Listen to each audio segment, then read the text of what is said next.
Is this working? Yeah. Let's get started. I'm very excited to ask a bunch of questions to our three invited speakers.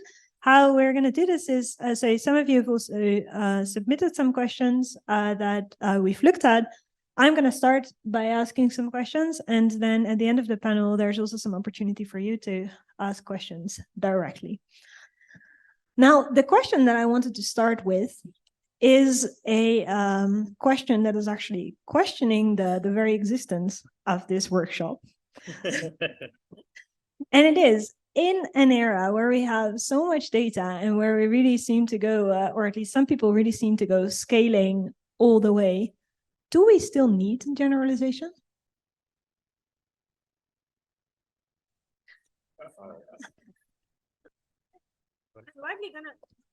I'm likely going to ask all three of you, so there's no point in passing the microphone to each other.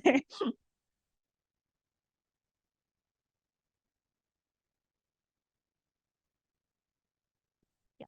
Okay. Well, that would only work if we assume that the data is infinite and generalizes to the infinite variety of situations which continue arising in life, which is definitely not true. We will keep asking questions and getting model to do something that was not observed before, informed in part by the past things that came from those models. So yes, it will always change. And hence, yes, we will always need generalization. I see Tatsu nodding a lot. Do you have anything to add to that? I guess I was targeted here. Certainly, generalization in the sense of measurement, I think will always be necessary. I do know some people for whom scaling is like a way of life. But really, I think, at least for me, the reason why I have optimism in scaling for now is that, in quantitative measurements that like we constructed and we believe you're hard, scaling and pre-training does really well, right? Like, I think one thing that I really like about both machine learning and NLP is sort of aspect of, deciding what to measure, deciding on what, in some sense, the rules of the game are, and accepting whatever method, comes and does well there. And so I think we still need to build those kinds of, epistemologically valid measurement devices, even if we do, believe that scaling will continue to be effective. I actually agree with everyone, but I agreed to take the counter position for the sake of fun. Thank you. We appreciate that. So I think there could be situations when you basically just want a model to 100% overfit and always output the same thing. So particularly if you're making something that's like a saleable model that should have some sort of like consistent behavior and always give you the output that you expect, maybe then you might think scale is enough. Of course, that doesn't answer your problem, which is that the world changes. But that's only like if you have a very specific task that you think is going to be static and you just want it to always behave the same. Maybe that's fine for some sort of things, I guess. Nice, thanks. So another point to your point, because I think that in theory I agree with this very much, but then whenever I'm trying to make tests that evaluate generalization, I always hit the problem that it's really difficult to find something that is out of distribution. So as a follow-up question, so aside from new factual knowledge, which I think is something that actually you cannot generalize to because it's knowledge, right? Like, what would you say are like the key areas or tasks or domains where you say, okay, there we can actually very clearly establish, okay, here we need generalization, and this also sort of implies that it should be easy-ish or feasible to make a test for this. I guess one obvious thing where we want robustness is this phenomenon of sensitivity to prompt formulation.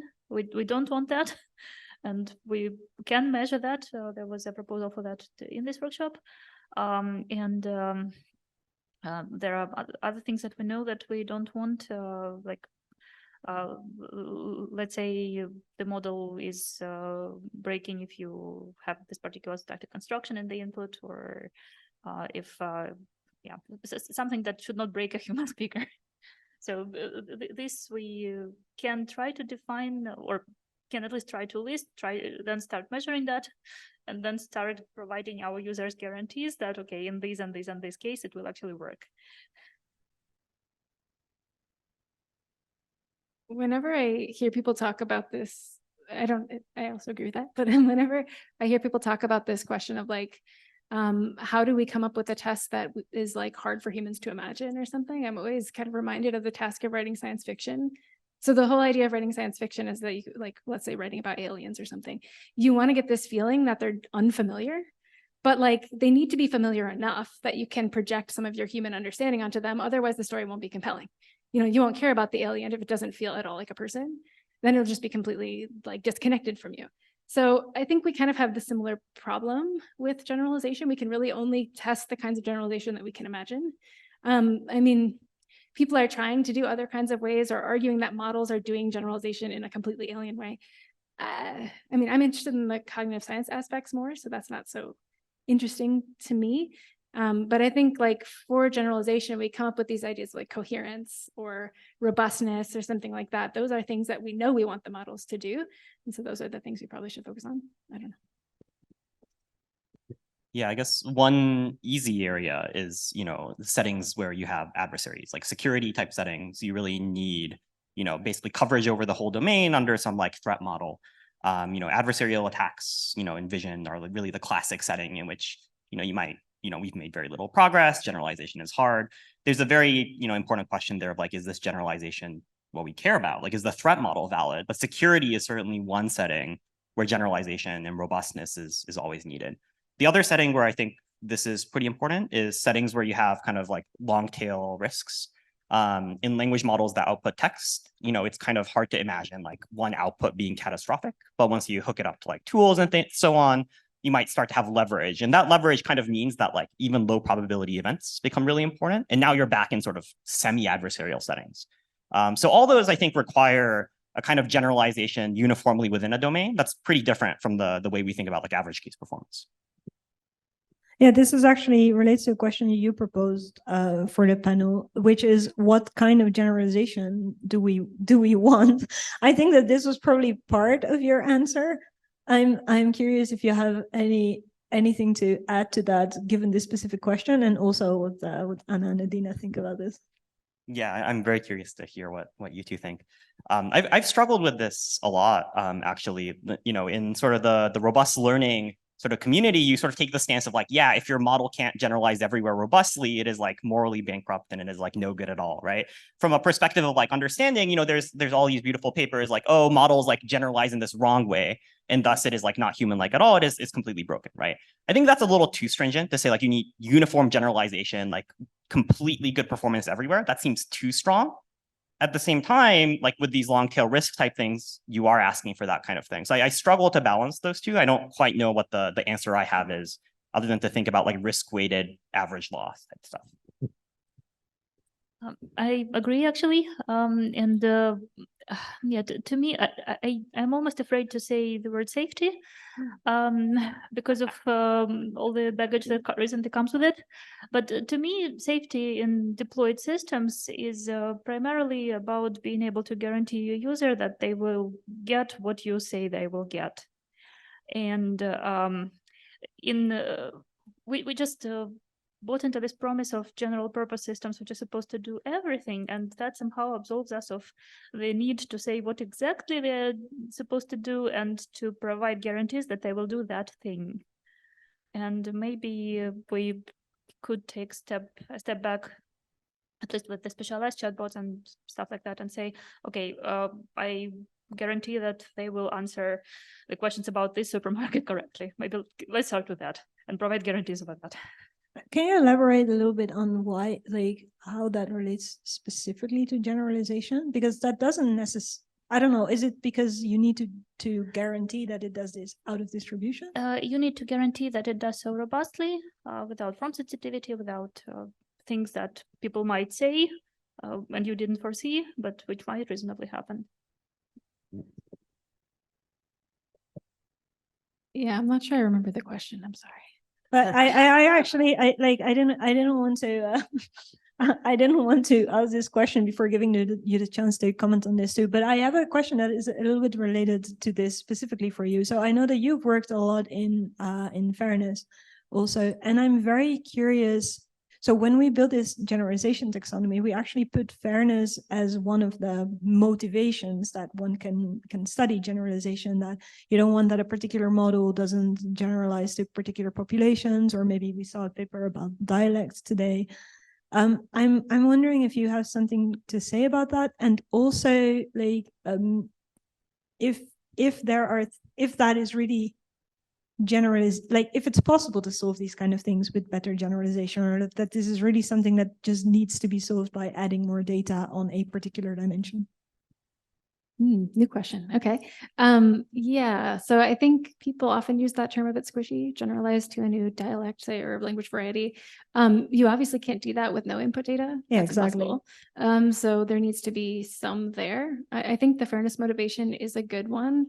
I think what we want to do there is disentangle the behavior on the task from kind of unwanted correlations of a specific kind. So demographic correlations or something else, or maybe language variety correlations, whatever they might be, geographic correlations, etc. So there's in a sense, that kind of generalization is trying to split the entanglement between certain kinds of information and the task at hand.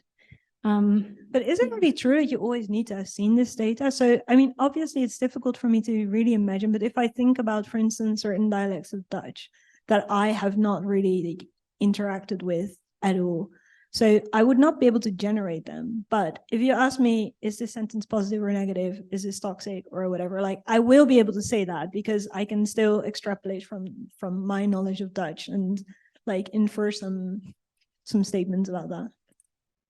Yeah, I mean, it kind of depends on how close the two languages are, but I mean, that almost goes to sort of Chomsky's type original claim that there might be something like a universal language faculty that enables you to learn language that has particular capability. Well, also that they are similar in the sense that like those versions of Dutch are similar enough that I can understand them. So obviously I wouldn't be able to do this for dialects of German or something like that. But like, I think for me, that really feels like some prime example of generalization, because there might be some differences in vocabulary but I don't know, maybe current models can already do this too. I don't know. Yeah, don't know. Sounds like it could be interesting to check. Yeah. Yeah, I'm just thinking about, but while your question, I thought of this.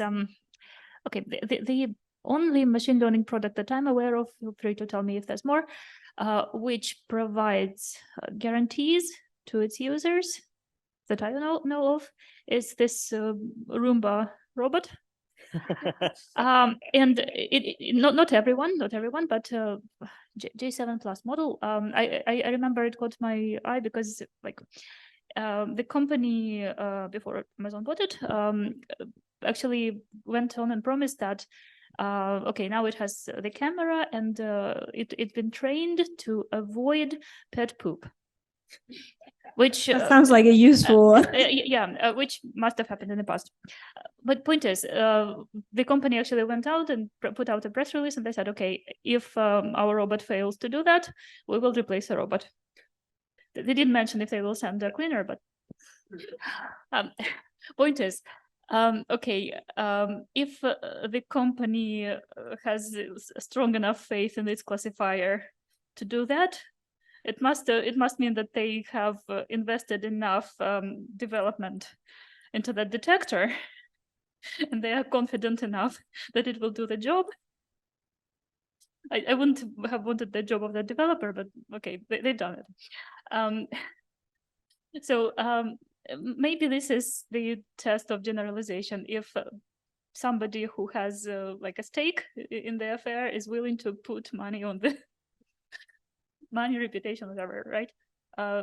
We have this for any industry, right? An engineer cannot go and say, okay, I'll build this bridge and you use it at your own risk. Why don't we just adopt the same mindset with the system that we deploy? Nice, thanks. Do you have something to add to that? No, I do have a question specifically for you. So if I'm not mistaken, you have you are like more formally trained in statistics than most of us.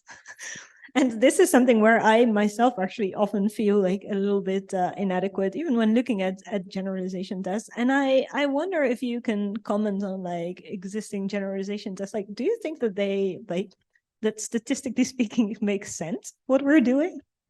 I mean, I think, maybe my more controversial comment of the day is I don't. I was hoping for that. I don't really think statistics has that much to add. Like, you need to do the tests correctly, right? Like you can't, your key hack your results or whatever it is. But really, it's not a statistical question, because fundamentally, I think generalization is a question of like, what do you want to generalize to?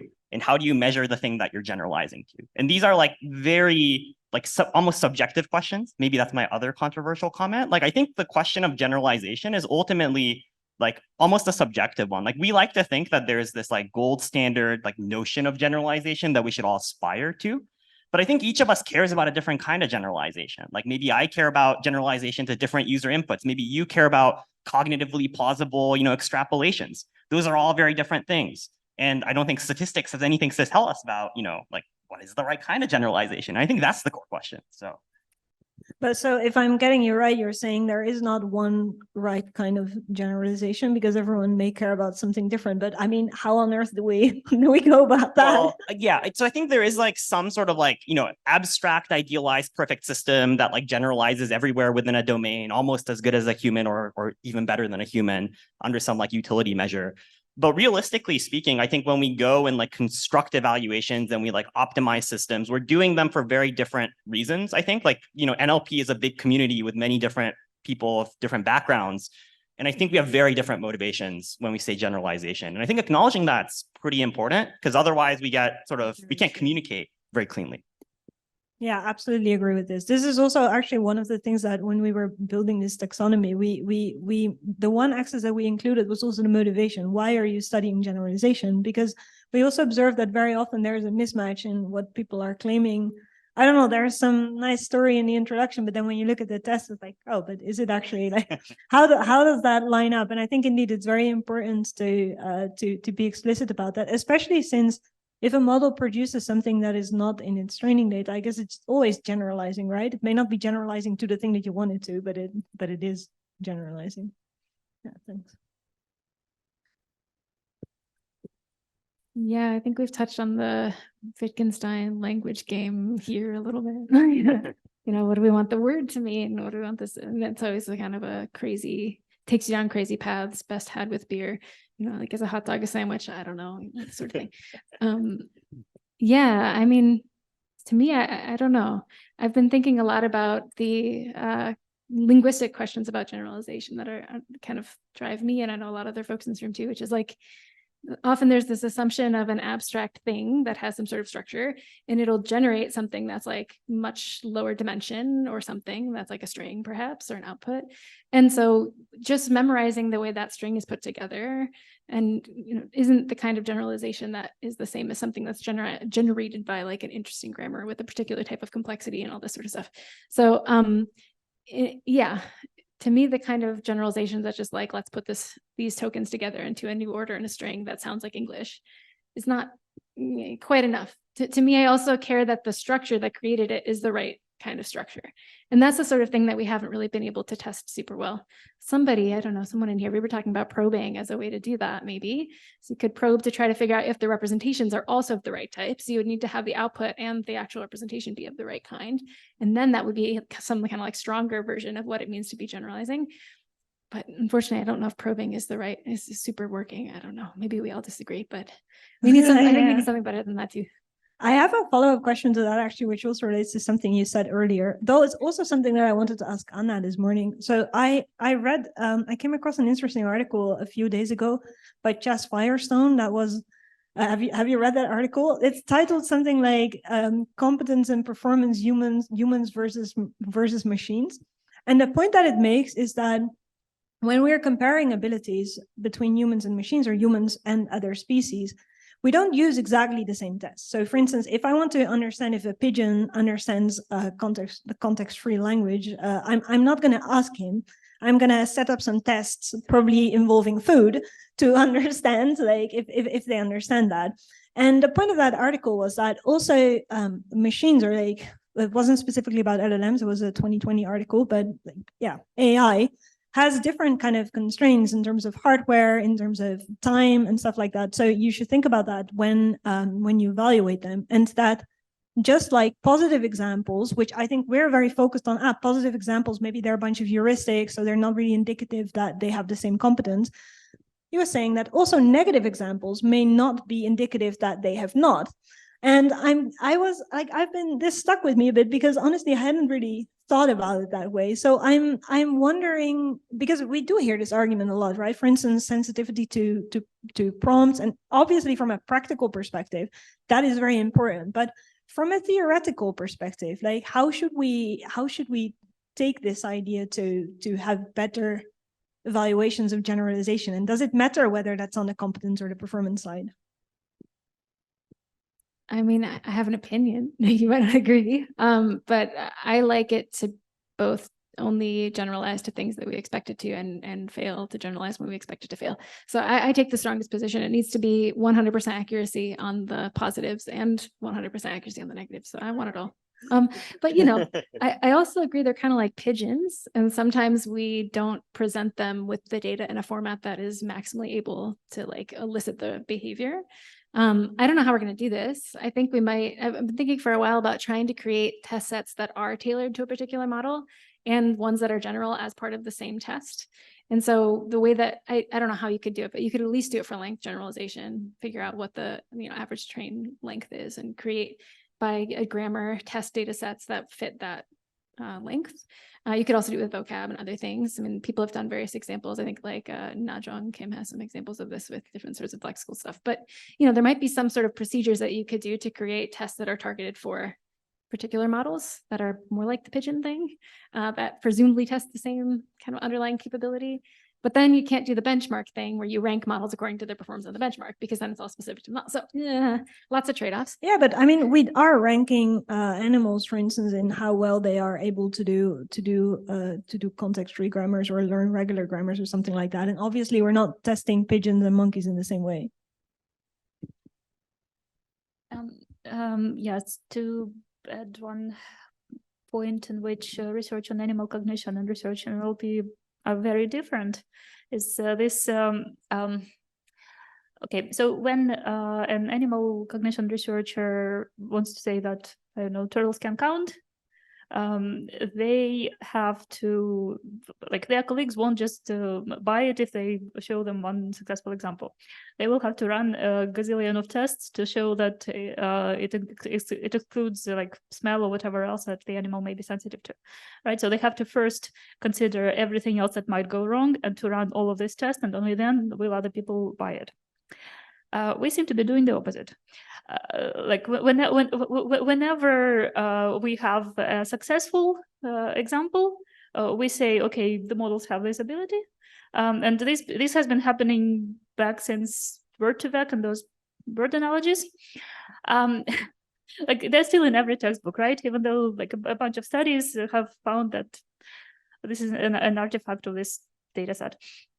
But they're still in every textbook, and every student is taught about them. And we keep doing this every time something works. We take it as a proof that it has this ability, and we do not first try to rule out things that we know could be possible, such as spurious correlations in the fine-tuning data. So yeah. I only have a very small thing to add, I guess. I mean, I think part of the root cause of this problem is, we as scientists want very like generalizable statements, like, I don't know, Bert knows syntax, or, there is linear structures in like word vectors, right? Like we want these like taglines, right? But true. Yeah, we want them to be true, but they're all false, right? In the sense that they're very leaky abstractions. Like, maybe they're true for 90% of the distribution that I picked in this way, but like the external validity of that is like more or less true depending on the thing that you stress tested on. And so like, I think, in the LLM stuff, like the prompt sensitivity and all this just like highlights what has lurked in the whole field all along, which is that all these like very generalizable statements, like they're very leaky abstractions, and we have to take them with a grain of salt. And that grain of salt is like very big now. All right, before we move to questions from the audience, I have one more question that I would like you all to answer, but in like 2 sentences, which is, say that I could give you a function that runs on the training data of let's say of ChatGPT. What would you like that function to give back to you?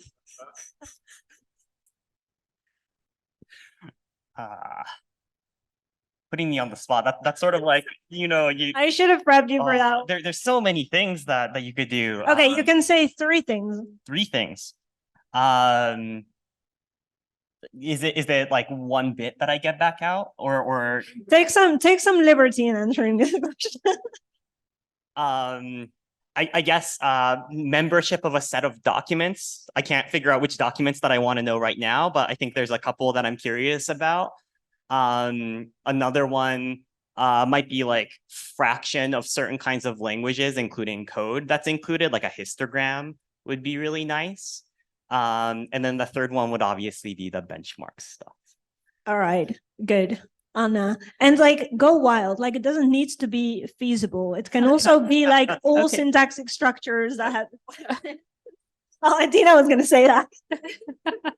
I'll leave that to you. I'd ask for the titles of every copyrighted novel in the training set.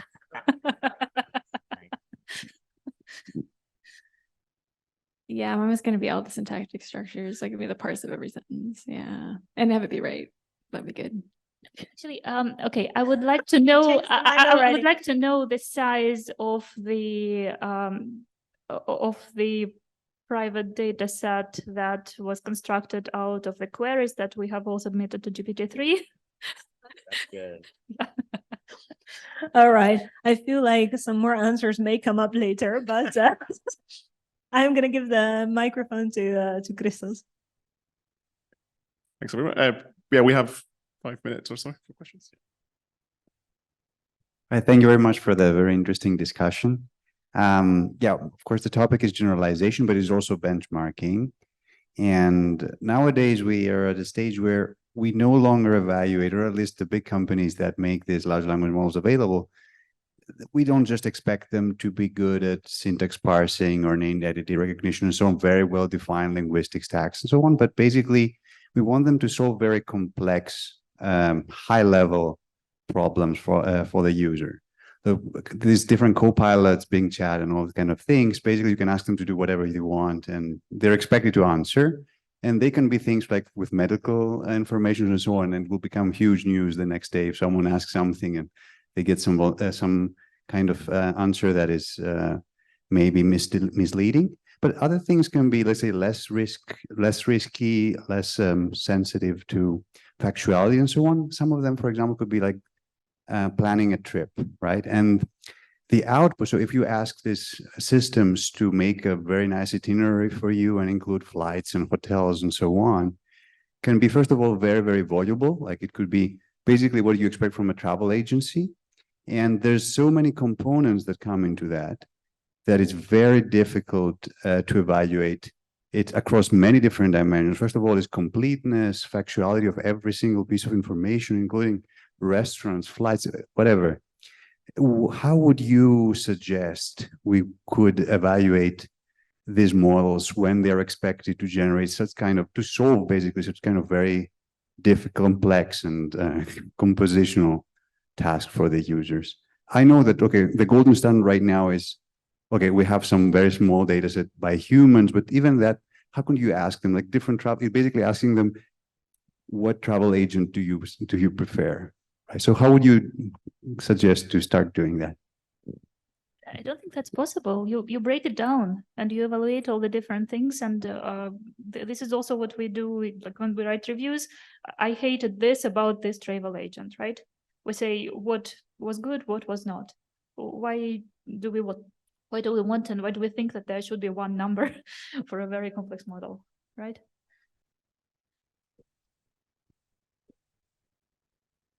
I actually have something to add to this, because I think that like we always have this tendency that we want to evaluate the very end product, right?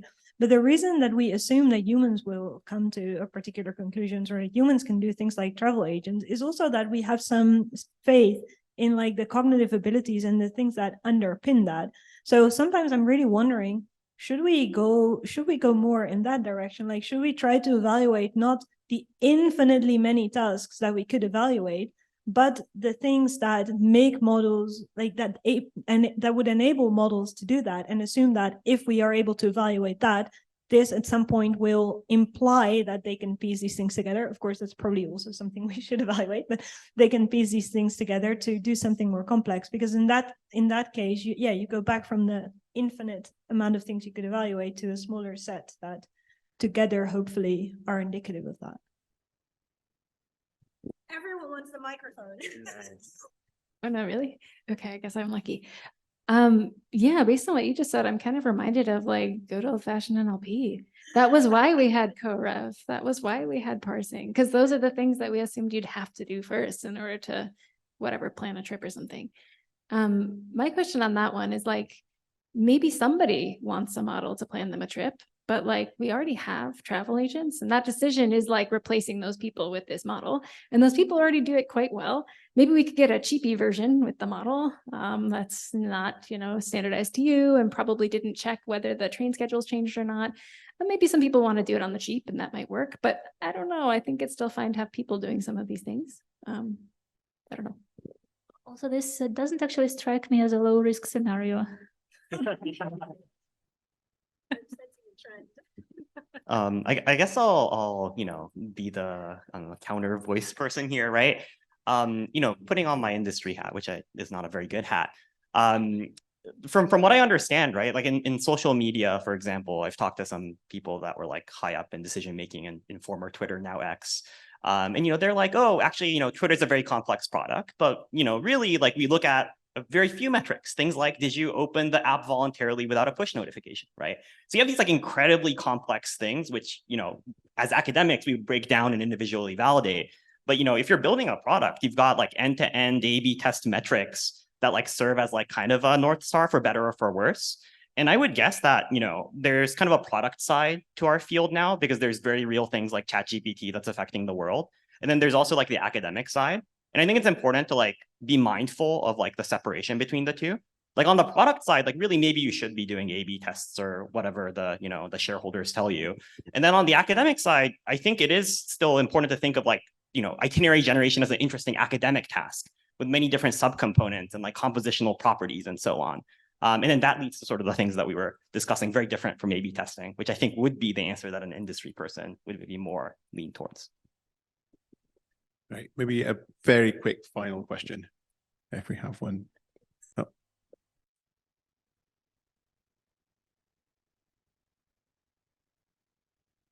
Okay, thank you. So thank you for organizing the workshop and the talks.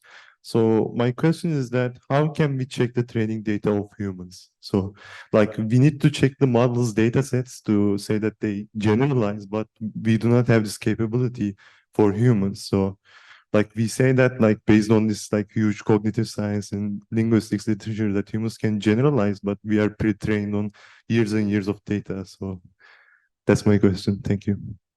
I should have asked that. I'll give something really brief before handing it off. I do know there's people attempting to record all the like stimuli you get during development, right? Like I know Mike Frank at Stanford has like a project on like putting GoPros on children as they grow up to try to see like what is their stimuli, how much stimuli. So it's not impossible. I would kind of deny the premise here, or question the premise here. We do not have like full and perfect memory of everything we were exposed to, but like a student who gets a question in an exam, they definitely know whether it was in the training distribution, right? So we don't know everything, but we know a lot of things, and importantly, we have evolved for thousands of years to remember the things for which we might get social feedback. Right? And this is the kind of things, the attribution problem that is currently being challenged. Yeah, I think we have reasonable estimates from people like Mike for language input, like text input as well. There's been really good estimates on that for a long time. So, when do kids read? There's many different types of work about like different cultures and how much text input people get at what age and all this. So that's actually pretty well studied in the other fields, domain experts in psych or something. But things like, I don't know, olfactory input. Like, I don't think anybody knows how much olfactory input kids get. I mean, it's constant. It's not like you could turn off your nose, right? It's just always there smelling stuff. So some of these things, I think the reason a lot of us work on language is because it does have properties that lend it to being like reasonably describable, where the other stuff, or like, you know, proprioception, when your arm moves in a certain way. Like, how do we even talk about that kind of input? I mean, it's just, the field is so new on that. So I don't know. A lot of really hard questions there. Yeah, one more thing I'd like to add to that too is that I think there's also like another vast difference between humans and machines in this respect, is that our memory, most of our memories, is like really not as good. Like, there's no way that I remembered something that I read when I was 8. And if you compare like the amount of training data that these models are getting and how they're still managing to reiterate stuff that they've seen, I don't know, only a handful of times, I think that like that is really in the spirit of this difference in evaluations of models and humans, I think that's definitely something that we should take into account, that they have vastly different hardware than we do. All right, on that little abuse of my my role of moderator, I would like to thank the three of you for your both for your fantastic presentations and your input today. We are now ready for the closing remarks of the workshops, in which we will also announce our best paper and best data awards. And for that, I was going to say I'm going to give the mic to Verna, but it seems like she has a mic of her own. So I am, you can maybe just use this one. Just, can you, should I stand up here? This has been turned on.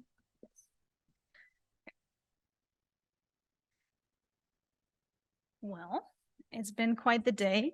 Oh. Yeah, can the people online see me? Yes, I think they can.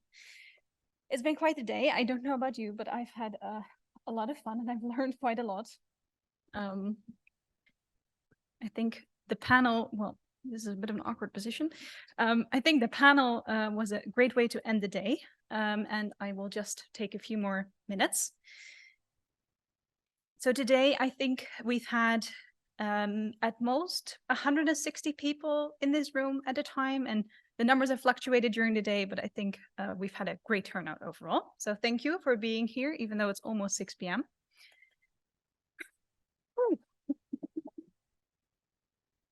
This is applause for yourself. Thank you. So we had planned 3 oral presentations of main track papers. For one paper, the authors unfortunately couldn't make it, but we encourage you to look up their video online because it was a great paper. We've had 4 collaborative benchmarking task spotlight presentations, and hopefully you've been able to find the other CBT papers in the poster session. And we encourage you to go to our GitHub, where all of the CBT papers have submitted their data, and we encourage you to use that. We've had 2 poster sessions with a total of 44 posters. 7 were main track GenBench papers, 7 were CBT papers.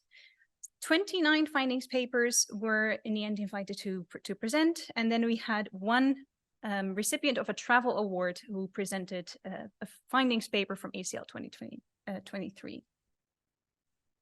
We've had 3 invited talks with our speakers who were also just on the panel, which has been fantastic. And finally, what you might not know is that we've also awarded 5 travel awards to people who, well, managed to make it to EMLP, and we have to thank our sponsor, Amazon, for that.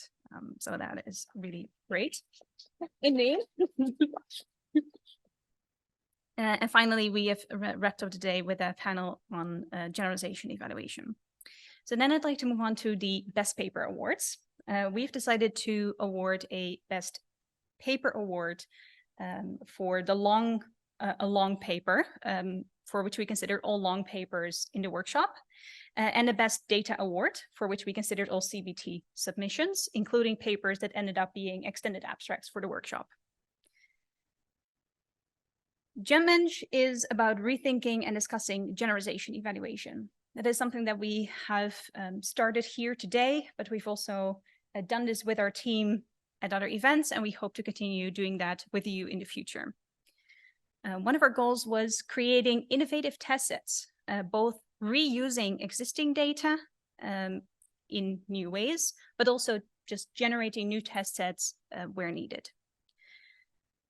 In the GenBench taxonomy paper, we mention big challenges that we think should be tackled in the near future to improve generalization evaluation in NLP. Two of them were evaluation of fairness and multilingual or cross-lingual evaluation. All while doing track of the wider research area and taking into account which parts of generalization evaluation are underrepresented and need more representation in the field. And our best paper award goes to a paper that, in our opinion, covers it all. And I think I only need to show you this figure to explain why this paper covers it all. Here you can see that they have used their data on programming language understanding to evaluate cross-lingual evaluation, robustness evaluation, and cross-domain generalization evaluation. They not only reused existing data to present new trained test splits, but also presented a new test set in the programming language R. And that means that our best paper award goes to GenCode SearchNet, a benchmark test suite for evaluating generalization in program language understanding. And I would like to invite the authors, if they're here, to come up to the stage.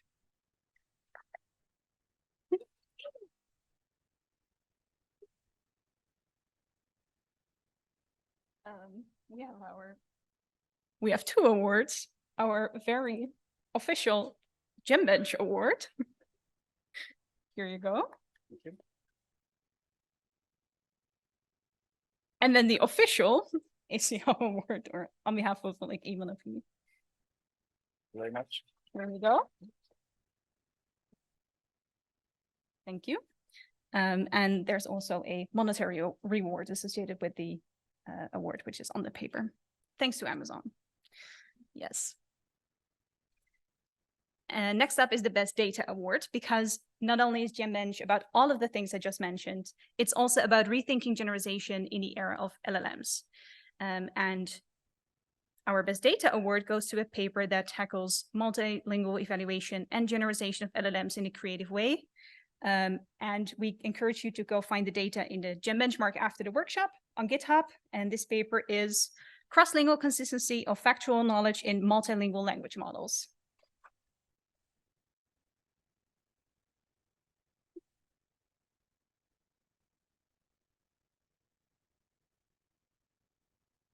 Here you go. Yeah.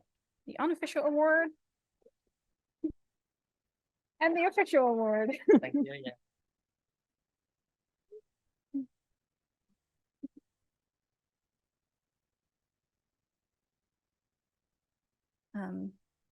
Yeah, hopefully you were present at the presentations of these authors, but if not, we definitely recommend that you go check out their papers. That means we're really almost at the end. I wanted to mention that even though you've seen the three of us present here today, there were other organizers who helped behind the scenes, and I wanted to give a particular shout out to Kujik Bater, who has even today behind the scenes worked super hard to make this workshop a success. So just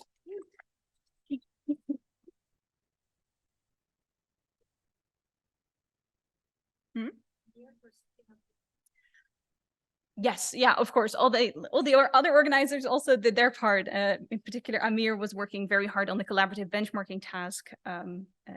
Yeah.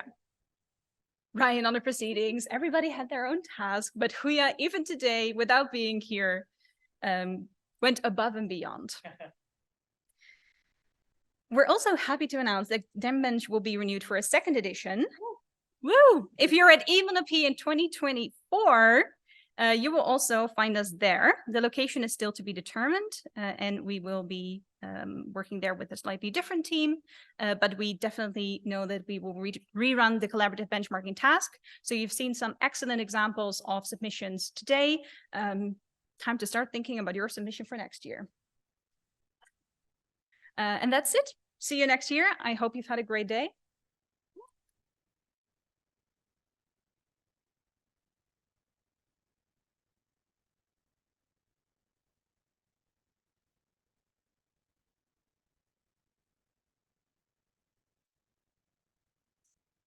No, no, no. Yeah, I was just saying I wanted to take a photo in front of the. But oh no. You did a great job. Am I breaking my doctor?